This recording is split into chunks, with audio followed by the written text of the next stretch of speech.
Hello everybody! Today we get to start my very favorite Harry Potter and the Sorcerer's Stone. Not particularly this book is my favorite, but the entire series altogether. I don't have a favorite one. This is just the cover. I took it off the book just because it's easier to hold that way. But we will get right into it since these chapters are a little bit longer than the other books that we have been reading. Chapter 1, The Boy Who Lived. Mr. and Mrs. Dursley of number 4 Privet Drive were proud to say that they were perfectly normal, thank you very much. They were the last people you'd expect to be involved in anything strange or mysterious, because they just didn't hold with such nonsense. Mr. Dursley was the director of a firm called Grunnings, which made drills. He was a big beefy man with hardly any neck, although he did have a very large mustache.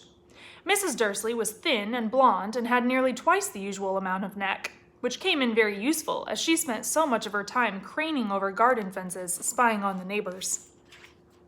The Dursleys had a small son called Dudley, and in their opinion there was no finer boy anywhere.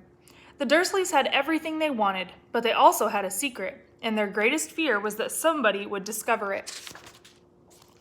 They didn't think they could bear it if anyone found out about the Potters. Mrs. Potter was Mrs. Dursley's sister, but they hadn't met for several years. In fact, Mrs. Dursley pretended she didn't have a sister, because her sister and her good-for-nothing husband were as un-Dursley-ish as it was possible to be. The Dursleys shuddered to think what the neighbors would say if the Potters arrived in the street. The Dursleys knew that the Potters had a small son, too, but they had never seen him. This boy was another good reason for keeping the Potters away. They didn't want Dudley mixing with a child like that. When Mr. and Mrs. Dursley woke up on the dull, gray Tuesday our story starts, there was nothing about the cloudy sky outside to suggest that strange and mysterious things would soon be happening all over the country. Mr. Dursley hummed as he picked out his most boring tie for work, and Mrs. Dursley gossiped away happily as she wrestled a screaming Dudley into his high chair. None of them noticed a large, tawny owl flutter past the window. At 8:30, Mr. Dursley picked up his briefcase, pecked Mrs. Dursley on the cheek, and tried to kiss Dudley goodbye, but missed, because Dudley was now having a tantrum and throwing his cereal at the walls. "Little tyke," chortled Mr. Dursley as he left the house. He got into his car and backed out of number 4's drive. It was on the corner of the street that he noticed the first sign of something peculiar, a cat reading a map. For a second, Mr. Dursley didn't realize what he had seen. Then he jerked his head around to look again. There was a tabby cat standing on the corner of Privet Drive, but there wasn't a map in sight. What could he have been thinking of? It must have been a trick of the light. Mr. Dursley blinked and stared at the cat. It stared back. As Mr. Dursley drove around the corner and up the road, he watched the cat in his mirror. It was now reading the sign that said Privet Drive. No, looking at the sign. Cats couldn't read maps or signs. Mr. Dursley gave himself a little shake and put the cat out of his mind. As he drove toward town, he thought of nothing except a large order of drills he was hoping to get that day. But on the edge of town, drills were driven out of his mind by something else. As he sat in the usual morning traffic jam, he couldn't help noticing that there seemed to be a lot of strangely dressed people about. People in cloaks. Mr. Dursley couldn't bear people who dressed in funny clothes, the get-ups you saw on young people. He supposed this was some stupid new fashion. He drummed his fingers on the steering wheel, and his eyes fell on a huddle of those weirdos standing quite close by. They were whispering excitedly together. Mr. Dursley was enraged to see that a couple of them weren't young at all. Why, that man had to be older than he was, and wearing an emerald green cloak. The nerve of him! But then it struck Mr. Dursley that this was probably some silly stunt. These people were obviously collecting for something. Yes, that would be it. The traffic moved on, and a few minutes later, Mr. Dursley arrived in the Grunnings parking lot, his mind back on drills. Mr. Dursley always sat with his back to the window in his office on the 9th floor. If he hadn't, he might have found it harder to concentrate on drills that morning. He didn't see the owls swooping past in broad daylight, though people down in the street did. They pointed and gazed open-mouthed as owl after owl sped overhead. Most of them had never seen an owl even at nighttime. Mr. Dursley, however, had a perfectly normal owl-free morning. He yelled at 5 different people. He made several important telephone calls and shouted a bit more. He was in a very good mood at lunchtime, when he thought he'd stretch his legs and walk across the road to buy himself a bun from the bakery. He'd forgotten all about the people in cloaks until he passed a group of them next to the baker's. He eyed them angrily as he passed. He didn't know why, but they made him uneasy. This bunch were whispering excitedly too, and he couldn't see a single collecting tin. It was on his way back past them, clutching a large donut in a bag, that he caught a few words of what they were saying. "The Potters, that's right, that's what I heard. Yes, their son Harry." Mr. Dursley stopped dead. Fear flooded him. He looked back at the whisperers as if he wanted to say something to them, but thought better of it. He dashed back across the road, hurried up to his office, snapped at his secretary not to disturb him, seized his telephone, and had almost finished dialing his home phone number when he changed his mind. He put the receiver back down and stroked his mustache, thinking. No, he was being stupid. Potter wasn't such an unusual name. He was sure there were lots of people called Potter who had a son called Harry. Come to think of it, he wasn't even sure his nephew was called Harry. He'd never even seen the boy. It might have been Harvey or Harold. There was no point in worrying Mrs. Dursley. She always got so upset at any mention of her sister. He didn't blame her if he'd had a sister like that. But all the same, those people in cloaks. He found it a lot harder to concentrate on drills that afternoon, and when he left the building at 5 o'clock, he was still so worried that he walked straight into someone just outside the door. "Sorry," he grunted, as the tiny old man stumbled and almost fell. It was a few seconds before Mr. Dursley realized that the man was wearing a violet cloak. He didn't seem at all upset at being almost knocked to the ground. On the contrary, his face split into a wide smile, and he said in a squeaky voice that made passersby stare, "Don't be sorry, my dear sir, for nothing could upset me today. Rejoice, for you know who has gone at last. Even muggles like yourself should be celebrating this happy, happy day." And the old man hugged Mr. Dursley around the middle and walked off. Mr. Dursley stood rooted to the spot. He had been hugged by a complete stranger. He also thought he had been called a muggle, whatever that was. He was rattled. He hurried to his car and set off for home, hoping he was imagining things, which he had never hoped before, because he didn't approve of imagination. As he pulled into the driveway of number 4, the first thing he saw, and it didn't improve his mood, was the tabby cat he'd spotted that morning. It was now sitting on his garden wall. He was sure it was the same one. It had the same markings around its eyes. "Shoo," said Mr. Dursley loudly. The cat didn't move. It just gave him a stern look. Was this normal cat behavior? Mr. Dursley wondered. Trying to pull himself together, he let himself into the house. He was still determined not to mention anything to his wife. Mrs. Dursley had had a nice, normal day. She told him over dinner all about Mrs. Next Door's problems with her daughter and how Dudley had learned a new word, won't. Mr. Dursley tried to act normally. When Dudley had been put to bed, he went into the living room in time to catch the last report on the evening news. And finally, bird watchers everywhere have reported that the nation's owls have been behaving very unusually today. Although owls normally hunt at night and are hardly ever seen in daylight, there have been hundreds of sightings of these birds flying in every direction since sunrise. Experts are unable to explain why the owls have suddenly changed their sleeping pattern. The newscaster allowed himself a grin. Most mysterious. And now over to Jim McGuffin with the weather. Going to be any more showers of owls tonight, Jim? "Well, Ted," said the weatherman, "I don't know about that, but it's not only the owls that have been acting oddly today. Viewers as far apart as Kent, Yorkshire, and Dundee have been phoning in to tell me that instead of the rain I promised yesterday, they've had a downpour of shooting stars. Perhaps people have been celebrating bonfire night early. It's not until next week, folks, but I can promise a wet night tonight." Mr. Dursley sat frozen in his armchair. Shooting stars all over Britain? Owls flying by daylight? Mysterious people in cloaks all over the place? And a whisper about the Potters. Mrs. Dursley came into the living room carrying 2 cups of tea. It was no good. He'd have to say something to her. He cleared his throat nervously. "Petunia, dear, you haven't heard from your sister lately, have you?" As he had expected, Mrs. Dursley looked shocked and angry. After all, they normally pretended she didn't have a sister. "No," she said sharply. "Why?" "Funny stuff on the news," Mr. Dursley mumbled. "Owls, shooting stars, and there were a lot of funny-looking people in town today." "So?" snapped Mrs. Dursley. "Well, I just thought maybe it was something to do with, her crowd. Mrs. Dursley sipped her tea through pursed lips.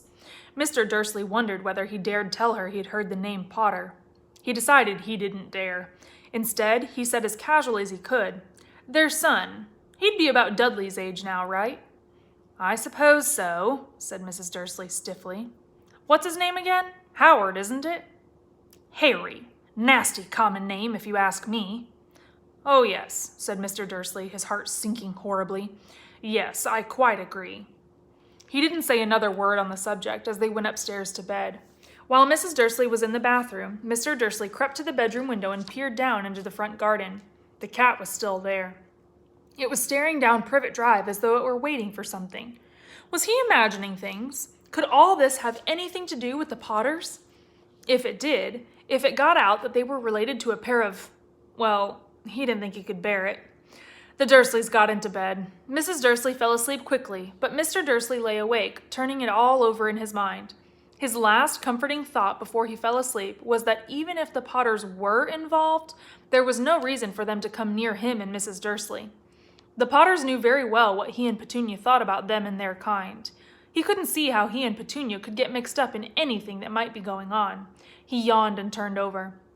It couldn't affect them. How very wrong he was. Mr. Dursley might have been drifting into an uneasy sleep, but the cat on the wall outside was showing no sign of sleepiness. It was sitting as still as a statue, its eyes fixed unblinkingly on the far corner of Privet Drive. It didn't so much as quiver when a car door slammed on the next street, nor when two owls swooped overhead. In fact, it was nearly midnight before the cat moved at all. A man appeared on the corner the cat had been watching. Appeared so suddenly and silently, you'd have thought he'd just popped out of the ground. The cat's tail twitched and its eyes narrowed. Nothing like this man had ever been seen on Privet Drive. He was tall, thin, and very old, judging by the silver of his hair and beard, which were both long enough to tuck into his belt. He was wearing long robes, a purple cloak that swept the ground, and high-heeled buckled boots. His blue eyes were light, bright, and sparkling behind half-moon spectacles, and his nose was very long and crooked, as though it had been broken at least twice. This man's name was Albus Dumbledore. Albus Dumbledore didn't seem to realize that he had just arrived in a street where everything from his name to his boots was unwelcome. He was busy rummaging in his cloak, looking for something. But he did seem to realize he was being watched, because he looked up suddenly at the cat, which was still staring at him from the other end of the street. For some reason, the sight of the cat seemed to amuse him. He chuckled and muttered, "I should have known." He found what he was looking for in his inside pocket. It seemed to be a silver cigarette lighter. He flicked it open, held it up in the air, and clicked it. The nearest street lamp went out with a little pop. He clicked it again. The next lamp flickered into darkness. 12 times he clicked the put outer until the only lights left on the whole street were two tiny pinpricks in the distance, which were the eyes of the cat watching him. If anyone looked out of their window now, even beady-eyed Mrs. Dursley, they wouldn't be able to see anything that was happening down on the pavement. Dumbledore slipped the put-outer back inside his cloak and set off down the street toward number 4, where he sat down on the wall next to the cat. He didn't look at it, but after a moment he spoke to it. "Fancy seeing you here, Professor McGonagall." He turned to smile at the tabby, but it had gone. Instead, he was smiling at a rather severe-looking woman who was wearing square glasses, exactly the shape of the markings the cat had had around its eyes. She, too, was wearing a cloak, an emerald one. Her black hair was drawn into a tight bun. She looked distinctly ruffled. "How did you know it was me?" she asked. "My dear Professor, I've never seen a cat sit so stiffly." "You'd be stiff if you'd been sitting on a brick wall all day," said Professor McGonagall. "All day? When you could have been celebrating? I must have passed a dozen feasts and parties on my way here." Professor McGonagall sniffed angrily. "Oh yes, everyone's celebrating all right," she said impatiently. "You'd think they'd be a bit more careful, but no, even the Muggles have noticed if something's going on. It was on their news." She jerked her head back at the Dursleys' dark living room window. "I heard it. Flocks of owls, shooting stars. Well, they're not completely stupid. They were bound to notice something. Shooting stars down in Kent? I'll bet that was Daedalus Diggle. He never had much sense." "You can't blame them," said Dumbledore gently. "We've had precious little to celebrate for 11 years. I know that, said Professor McGonagall irritably. But that's no reason to lose our heads. People are being downright careless, out on the streets in broad daylight, not even dressed in muggle clothes, swapping rumors. She threw a sharp sideways glance at Dumbledore here, as though hoping he was going to tell her something, but he didn't, so she went on. A fine thing it would be if, on the very day you-know-who seems to have disappeared at last, the muggles found out about us all. I suppose he really has gone, Dumbledore? It certainly seems so, said Dumbledore. We have much to be thankful for.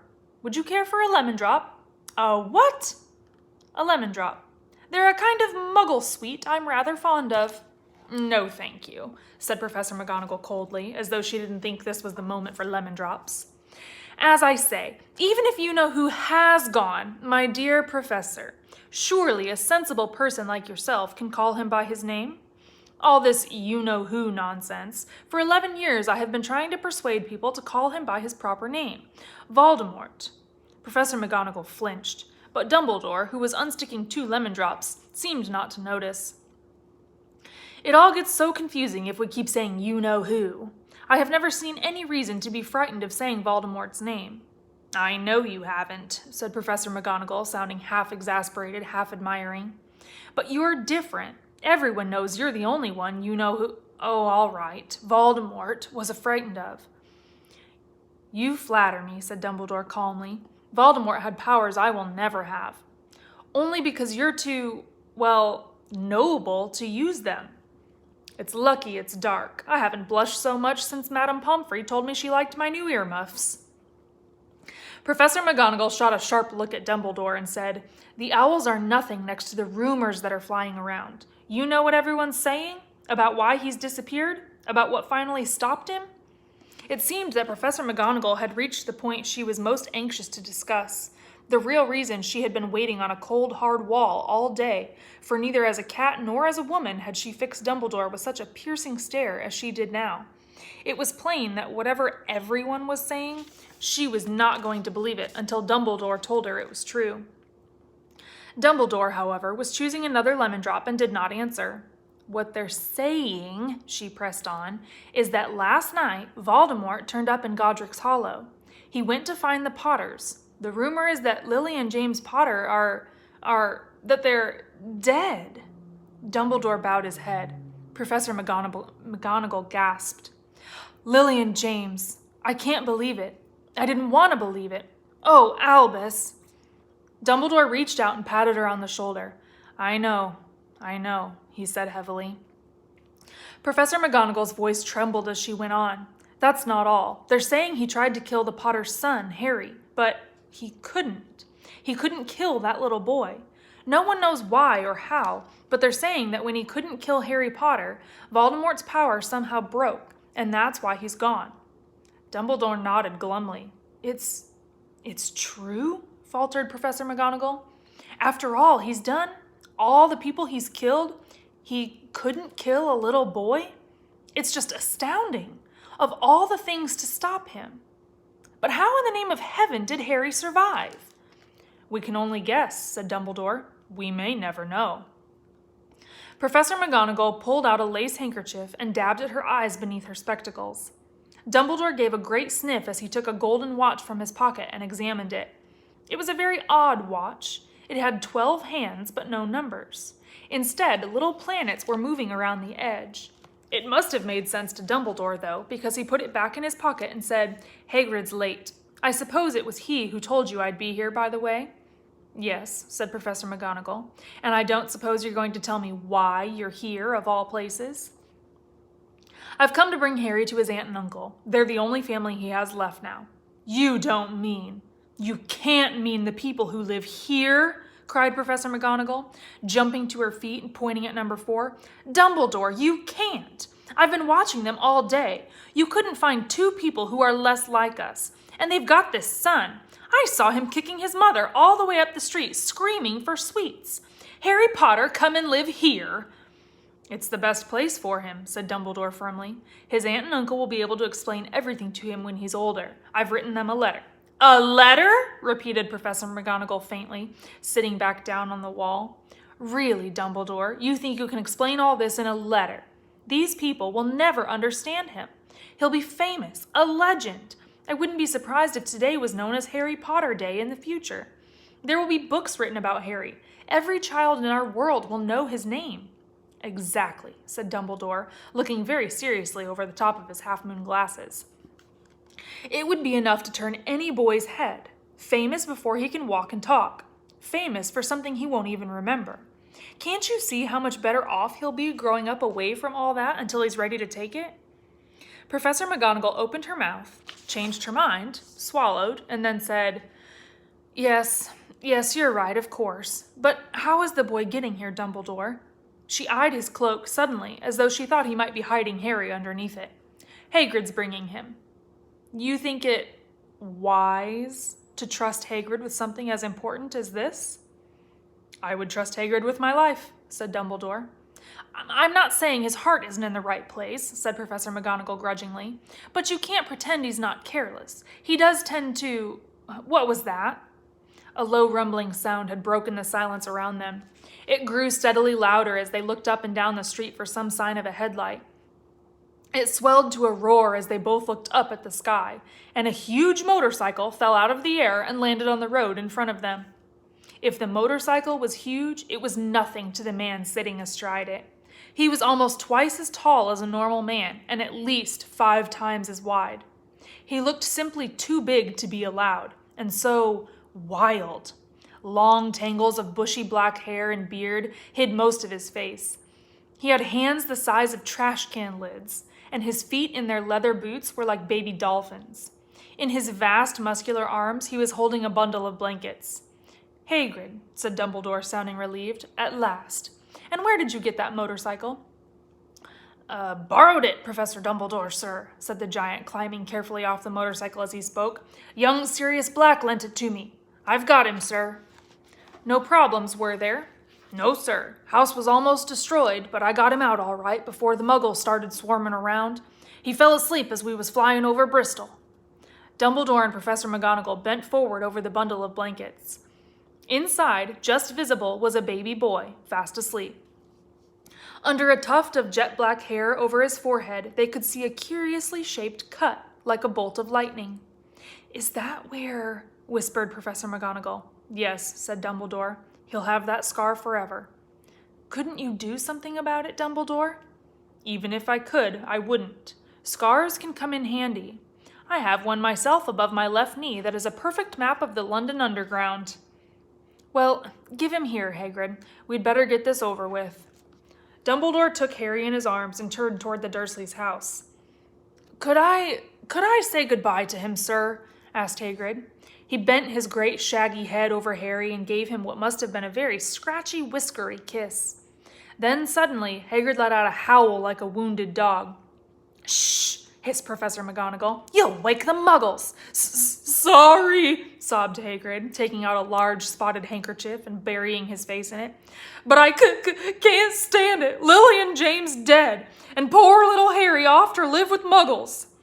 Yes, it's all very sad, but get a grip on yourself, Hagrid, or we'll be found," Professor McGonagall whispered, patting Hagrid gingerly on the arm as Dumbledore stepped over the low garden wall and walked to the front door.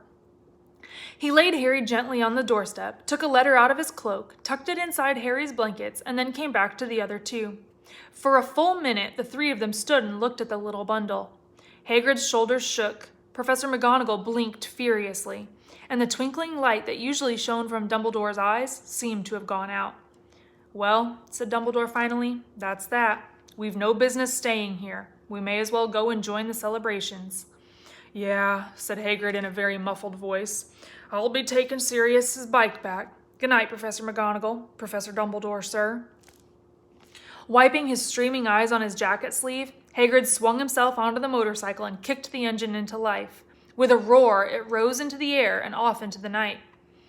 "I shall see you soon, I expect, Professor McGonagall," said Dumbledore, nodding to her. Professor McGonagall blew her nose in reply.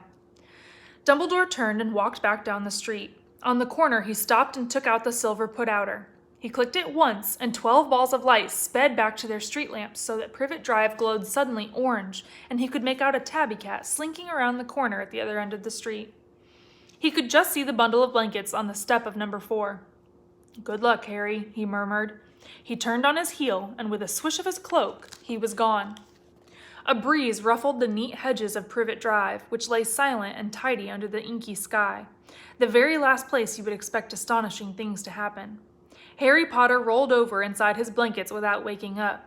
One small hand closed on the letter beside him, and he slept on, not knowing he was special, not knowing he was famous, not knowing he would be woken in a few hours' time by Mrs. Dursley's scream as she opened the front door to put out the milk bottles, nor that he would spend the next few weeks being prodded and pinched by his cousin Dudley. He couldn't know that at this very moment people meeting in secret all over the country were holding up their glasses and saying in hushed voices, "To Harry Potter, the boy who lived." And that is chapter 1. Chapter 2 will come tomorrow. Yes, because today is Thursday. Alrighty. I hope you guys enjoyed it. We'll get to know more tomorrow. See you then. Bye.